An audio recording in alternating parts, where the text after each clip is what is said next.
аз съм Еми, аз съм коуч, инструктор по йога на смеха и професионален вдъхновител.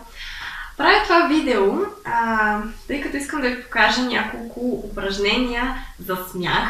Ако гледате, най-вероятно сте свалили вече някои от моите електронни книжки.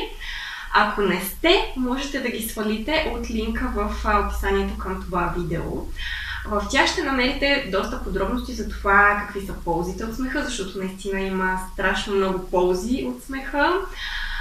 Какви неща може да постигнете чрез смях. Също така две важни тайни за смеха и как точно да го правите.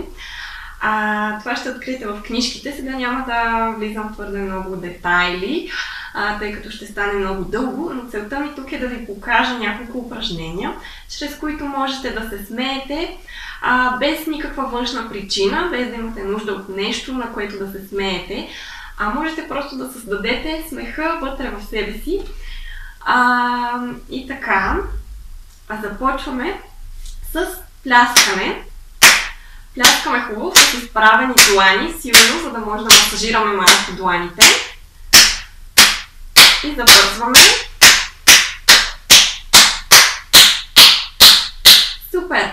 Сега към пляскането добавяме и ритъм. И става така. 1, 2, 1, 2, 3. 1, 2, 1, 2, 3. 1, 2, 1, 2, 3. 1, 2, 1, 2, 3. Супер! Сега прибавяме и малко танц и движение и правим така. 1, 2, 1, 2, 3. 1, 2, 1, 2, 3. 1, 2, 1, 2, 3. 1, 2, 1, 2, 3. Браво! Сега вместо да броим 1, 2, 3, заместваме това с думичките хо-хо, ха-ха-ха. И става така. Хо-хо, ха-ха-ха. Хо-хо, ха-ха-ха.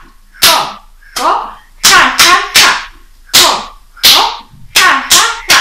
Супер! Сега ще ви покажа един поздрав, който имаме в йога на смеха. Той се прави ето така. Много добре, много добре, е! Много добре, много добре, е! И така, това е загрявката, така да се каже.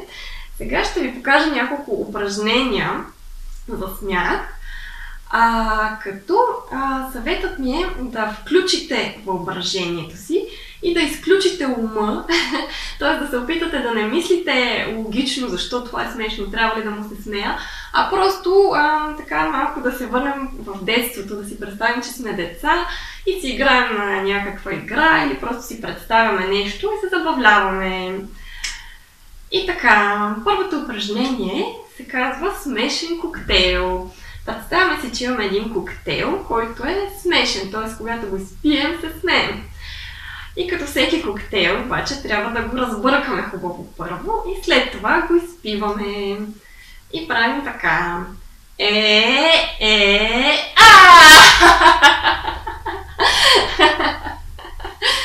И пак.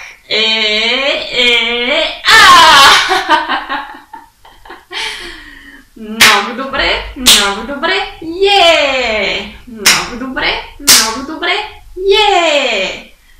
Супер!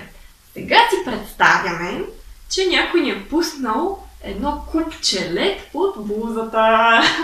И то е студено и ние искаме да го махнем, но ни е смешно.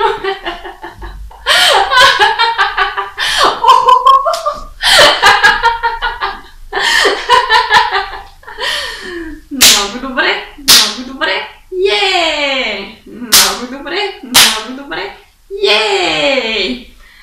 Супер! Сега си представяме, че сме хапнали много вкусно, някакво много хубаво ядене. Така, хапнали сме пълно ни е коремчето и ни е много приятно и вкусното. И с удоволствие така се галим коремчето и се смеем.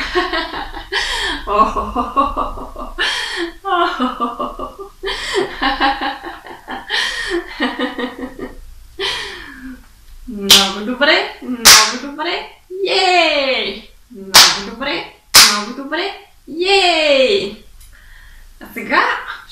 направим малко дишане за отпускане. Вдишваме хубаво нагоре, изпъваме ръцете нагоре, вдишваме дълбоко. И след това с въздишка отпускаме, издишваме. И пак.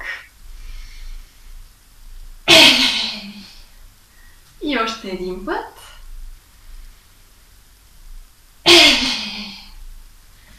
Така, и сега да направим още няколко упражнения за смях. Представяме си, че сутрин, когато си взимаме душ, душът ни полива със смешна вода. Дори си взимаме смешен душ.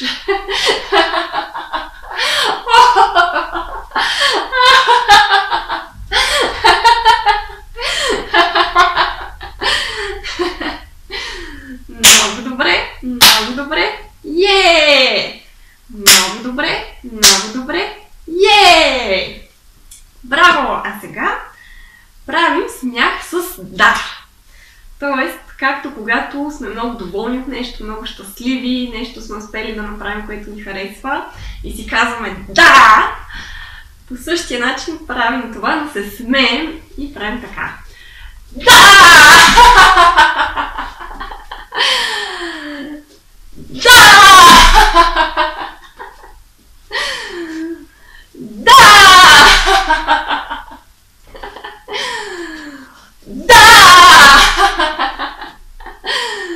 Много добре, много добре.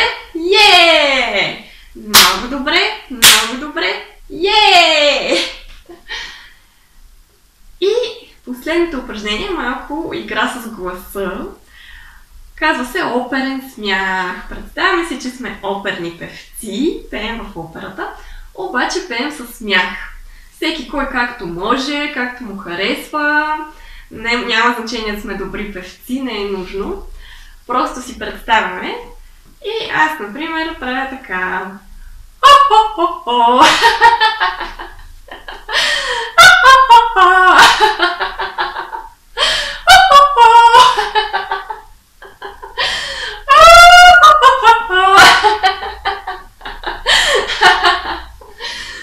Много добре, много добре.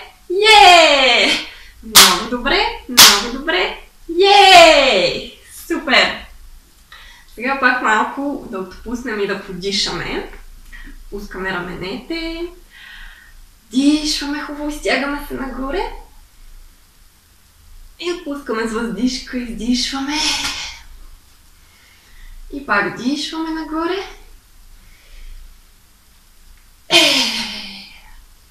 И последно.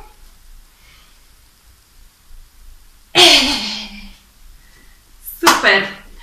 Сега, след като сме направили упражненията, вече е много лесно да се разсмеем, защото има връзка между ума и тялото и когато имитираме дадена емоция с тялото, както в случая ние чрез тези упражнения имитираме смях, но мозъкът го възприема и всъщност създава тази емоция и вече е много лесно да се разсмеем. Така че след като направим няколко такива упражнения, като упражнения, още много идеи за такива упражнения за смях може да намерите в YouTube или в Google. Доктор Мадан Катари е основателят на йога на смеха и той има много клипчета, които може да потърсите, като потърсите йога на смеха или laughter йога на английски. Също така обаче може и да си измисляте упражнения. Те просто могат да се свързват с всичко най-обикновено, което правим, просто да го направим по забавен начин и с смях. Просто да са позитивни и включвате малко въображението и си измисляте смешни неща. И така, след като направите примерно 5-10 такива упражнения, може да седнете удобно, дори да легнете или да си седите изправени както ви харесва. И може леко така да се разсмеете, като си кажете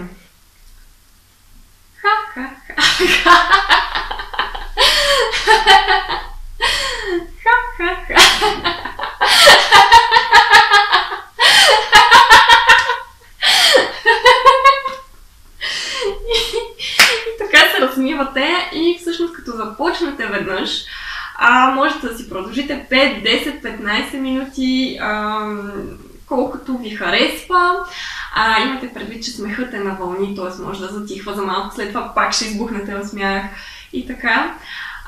Просто продължавате колкото искате и колкото ви харесва, но не дейте повече от 20 минути, защото след това ще бъдете като замаяни или малко като пияни, тъй като смеха вкарва много кислород в мозъка, натоварва мускулите на корема, натоварва се малко и гърлото.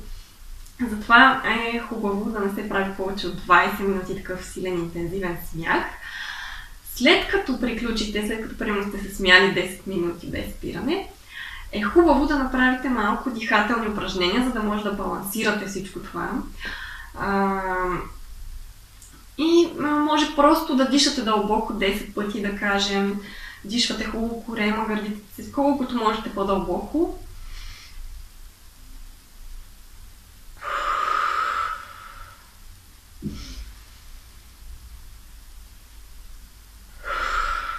Правите поне 10 такива.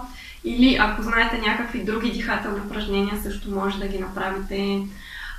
Всякакви упражнения за дишане са добре, за да се балансира. След това може дори да си направите малко релаксация, ако искате. И след това ви гарантирам, че просто ще се чувствате невероятно свежи, пълни с енергия. Дори смеха действа като обезболяващо. Може да прочетете повече за всичките ползи в книжките. Отново сега няма да навлизам в много детайли, защото ще стане много дълго. Но това е като цяло и ще се видим скоро отново. Чао, чао!